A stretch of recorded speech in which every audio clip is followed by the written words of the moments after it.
Christmas is upon us. Unbelievable. It's like the year just started. Seriously. It goes by faster and faster. Yep. Every year I get older. Yeah. It really does. I remember someone saying that was going to happen, that the years were going to go by quicker as you got older. It seems like time crawls when you're younger, and then all of a sudden you're like, wait a minute. I know. Yeah, it goes by happening. so fast.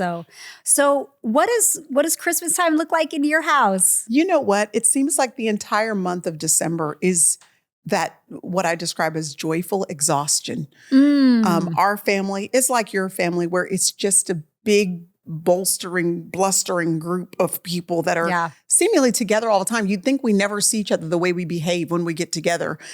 Siblings and cousins and kids and grandkids and parents. It's just chaos. And your family's pretty big, right? Yes. Well, there are 4 of us, but then all our spouses and all the kids. And now Crystal, my oldest sister's oldest kid, has kids. Okay. So now that layer of, there's 5 of them that they've started now.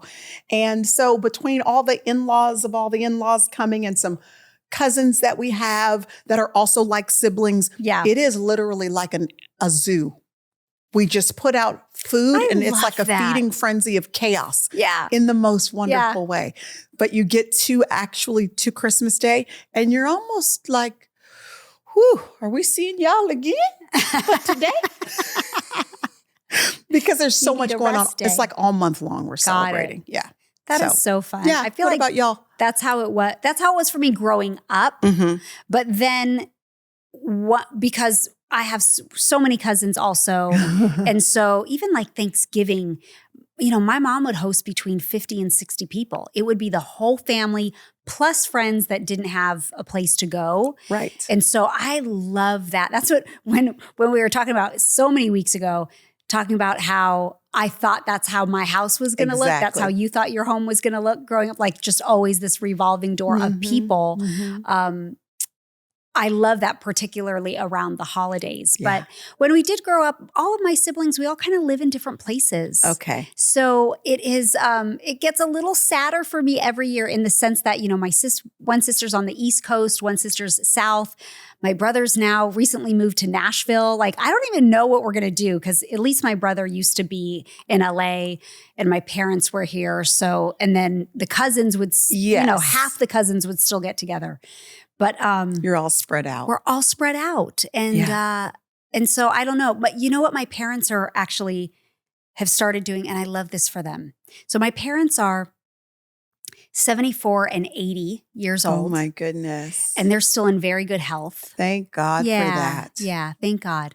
And they love traveling on road trips. Oh, so are they going from house to house? So they've been doing that in the last year. So they'll go now spend Thanksgiving with Bridget, and then they'll drive up and they'll spend whatever time a week with us. And then they go drive to Nashville and they'll spend the time with my brother, and they'll go drive to the East Coast, spend it with Melissa. And then that's their thing now. So they have these road trips and spend that's really time great. in the car, but then they get to see all the grandkids and all of the siblings. But yeah, Christmas, man, I love Christmas. I talk about Christmas every year because of all the Christmas movies. Do you have traditions? Yes, we do. And I mean, even as I'm thinking of some of those traditions, can I just say that our mothers are rock stars?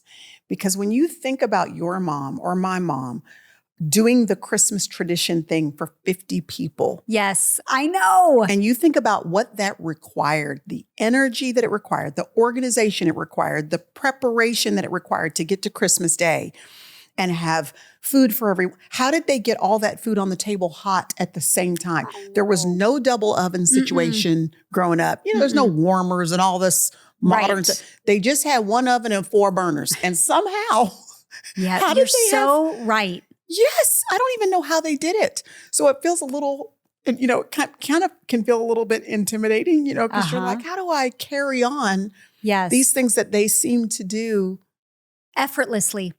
Yeah. And then they had on Christmas sweaters at the same time. They were like all rosy cheeked. Yeah. It's like, how in the world were y'all doing that?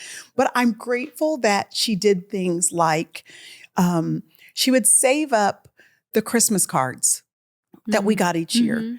And in a basket all year long. Those Christmas cards would sit by the table. And then every week we would pull another one out and pray for that family, whatever family was on that card. Because, you spend all that money on Christmas cards and people look at them and say, oh, the family looks great. And then toss them. Yeah. She would save them. And I thought that was a small choice that she made that was really impactful, not just for us, but for hopefully the families we were praying for throughout the year. So that was one of the things so cool that she did. Yeah. I love that. What about your mom? I mean, my mom, I feel like it's just what everyone does. But I can remember the smells and the sounds of Christmas morning. Totally. And it was the same every single year. So even when we would wake up, we were not allowed to come out of our rooms until we heard Christmas music. Yes, that's great. But, they would know that we were up because we would be like, hi, can we wake up yet? When's it going to start? And it'd be like 5:30 a.m. Of course. So they're like, go back to bed. But you could start to smell the coffee. Yeah. You could smell the bacon and the eggs because that's what my mom would cook. And then once the Christmas music started playing, we were like, okay, it's time. Run out to the Christmas tree and let's do that. And it's so fun. It's so fun. Carried that on with my kids when they were younger. And we created different traditions as our family grew and we got older, and even within the different stages of their lives, because I think the stronger I got in my faith and Val got in his faith, and we realized the importance of Christmas from a faith perspective. Yeah. I wanted to start traditions that really honored that. And I love all the gift giving and all of that. And we still do all of it, but it was like, that shouldn't be the first thing. And so we started traditions like we pass the Bible around and read the book of Luke, or at least, the birth of Jesus, to at least present our hearts and be oriented into what we're going into. And for about, 10 years, we would wake up quite early and bring all this food to a homeless shelter where we would cook and then spend the morning with about 60 people that were living at that shelter. Typically families were at that shelter. And otherwise, the shelter would have been closed on Christmas because the people who work there need a break and get to spend their Christmas. So we would come and serve at that shelter and bring gifts and cook breakfast and spend time with people, and we would just share the love of Jesus with them. So that was, things like that. So it's changed over the years. And now our new thing is we wake up around 4:30 and we watch the sunrise together as a family. And that's the cool. best. So your grown kids will do that too? Yep. They do. We've so far always been together for Christmas, even my grown kids. So we all wake up, and I wish I would tell my boys to wake up at 4 and watch the sunrise. I don't think that would land well at the Shirer household. So no. My kids love it. They look forward to it. So that's the best. Yeah. I just echoing what you said though about reorienting your heart around the holidays.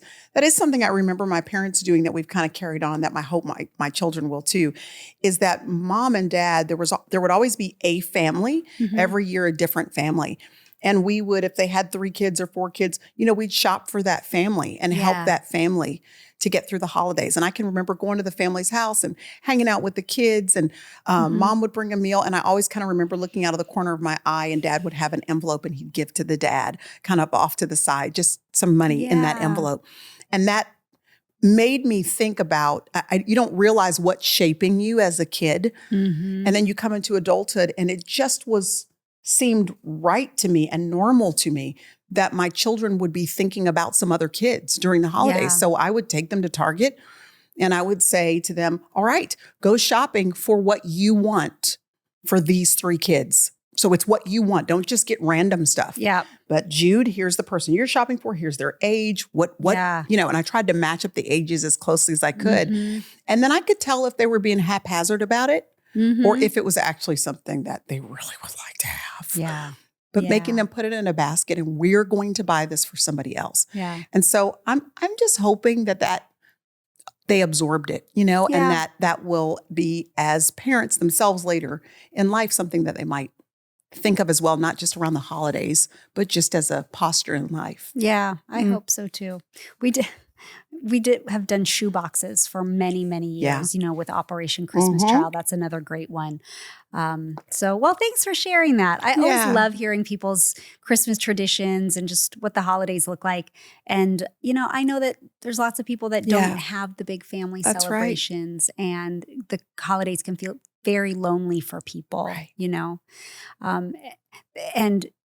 and not to sound obnoxious, but it's one of the reasons why I love making Christmas movies is because sometimes those people that are alone, they have those movies to watch and they give them comfort and they give them love and they know that they're coming every year. And even though it's a little silly Christmas movie with two people falling in love and it's almost the same movie every year, they love them. They look forward to them and enjoy them. And I love that I get to bring a little happiness around the holidays because of that. That's really cool. That I love that you share that people get to hear your heart behind the why. Those little movies are important for you to keep on making. You could be doing so many other things. And I think that there are obviously, again, when we see people from afar, we might have constructed in our mind all the reasons why we think they're doing what they're doing. So to hear you say, actually, it's because I'm also thinking about the person that just might need this little lift of joy.